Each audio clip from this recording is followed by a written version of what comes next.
नमस्कार, मैं संगम सिंह राज। साथियों, आज कुछ लोगों का कमेंट आया कि ये कैसी मुहिम चला रहे हो भाई। मैंने उनसे कहा ये समाज को जगाने की, समाज को संगठित करने की और समाज को शिक्षित करने की मुहिम है। जो समाज राजाओं का वंशज रहा, आज वह समाज समाज में, देश में दलित और अछूत कहा जाता है। ये सोचने वाली बात है, जो समाज राजाओं का वंशज है वो दलित और अछूत क्यों है? क्योंकि हम समाज में, शिक्षा में और संगठन में पिछड़े हैं। हमारे समाज के, जाति के, वर्ग के जो नेता ठेकेदार बने बैठे हैं, वो सत्ता के लिए, कुर्सी के लिए बड़ी बड़ी पार्टियों से सौदा करते हैं और समाज की वोट उनको दिलवाते हैं। और कभी समाज की बात आती है तो वो पीछे पंक्ति में खड़े होते हैं और ना समाज के लिए कभी आवाज़ उठाते हैं और ना समाज के लिए, हक के लिए लड़ते हैं। हमको ये समझना पड़ेगा, हमको ये सोचना पड़ेगा, अगर हम संगठित नहीं होंगे, अगर हम शिक्षित नहीं होंगे, अगर हम एक दूसरे का सहारा नहीं बनेंगे तो ये समाज कभी हमारे अस्तित्व को स्वीकार नहीं करेगा और हम ऐसे ही दलित और अछूत बने रहेंगे, समाज में पिछड़े रहेंगे। उन लोगों से सीखने की ज़रूरत है जो समाज में संगठित होके आज छोटे से छोटे और बड़े से बड़े पद तक पहुँचे हैं। हमको जागना पड़ेगा, हमको अपनों के लिए लड़ना पड़ेगा, हमको आने वाली पीढ़ियों के लिए लड़ना पड़ेगा और हमको समाज में संगठित रहना पड़ेगा। 2024 का चुनाव नज़दीक आ रहा है।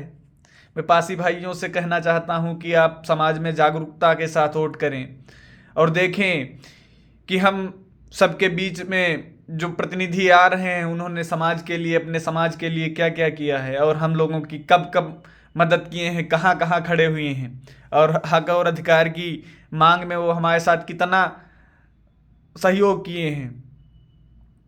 कुछ लोग कहेंगे कि हमारे समाज से हैं और हम उनके अपने हैं, रिश्तेदार हैं और भाई हैं, लेकिन उनसे एक बात ये पूछने की ज़रूरत है कि जब समाज की बात आती है तब आप लोग कहाँ होते हैं? जब सदन में बात उठाने की बात आती है तब आप लोग कहाँ होते हैं? जब लखनऊ का नाम बदलने की बात चल रही है तब हमारे माननीय मंत्री जी और हमारे सांसद, विधायक कहाँ छिप जाते हैं? वो बड़ी बड़ी पार्टियों से टिकट पा के चुनाव लड़ते हैं, उनको अपनी सत्ता खोने का डर है कि टिकट कट जाएगा। अरे टिकट कट जाएगा, हम फिर से जिता के सदन भेज देंगे। हमारा समाज बहुसंख्यक समाज है, ये अपनी ताकत ही और अपनी संगठन की शक्ति को भूल के बैठा है। जो समाज बहुसंख्यक समाज है वो समाज में अल्पसंख्यक समाज से डर रहा है। अरे तुम बहुजन समाज के लोग हो, तुम बाहुल्य समाज के लोग हो, तुमको समाज में हक मांगने की जरूरत नहीं, छीनने की जरूरत है और संगठित होने की जरूरत है।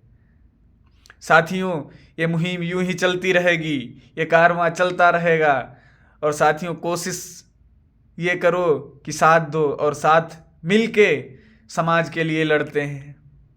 आने वाली पीढ़ियां, आने वाली नस्लें याद करेंगी जब समाज का इतिहास लिखा जाएगा। आने वाली पीढ़ियां कहेंगी कि जब समाज का वो दौर था जब समाज के सभी लोग अपने समाज की लड़ाई लड़ रहे थे, तब तुम क्या कर रहे थे? मैं उनको एक बात ये बताना चाहता हूं कि मैं समाज के लिए और अपनों के लिए और अपने लोगों के लिए लड़ता रहूंगा। आने वाले समय में जब इतिहास लिखा जाएगा तो एक ये भी लिखा जाएगा कि मैं समाज के साथ था, मैं समाज के लिए लड़ रहा था और समाज का तमाशा देखने वाले लोग पीछे पंक्ति में खड़े हुए तमाशा देख रहे थे। जब समाज को जरूरत थी उनकी तब उन्होंने समाज का साथ नहीं दिया और आज समाज के आगे हाथ फैलाए समाज से सहयोग मांग रहे हैं। मैं समाज से और साथियों से ये कहना चाहता हूं कि पासी समाज के लोगों, पासी समाज के भाइयों, आपको जागने की जरूरत है, आपको संगठित होने की जरूरत है। आप बहुसंख्यक हैं, आप अपनी शक्ति और अपनी क्षमताओं को भूले बैठे हैं। आओ मिलके समाज में अपने अधिकारों के लिए लड़ाई करते हैं और समाज में अपने अधिकारों की मांग करते हैं। हम समाज में दलित और अछूत नहीं हैं, हम समाज में बहुसंख्यक हैं और हम जिस दिन एक होके एक मंच से आवाज लगाएंगे तो लखनऊ से लगा के दिल्ली तक सदन में हमारी आवाज गूंजेगी।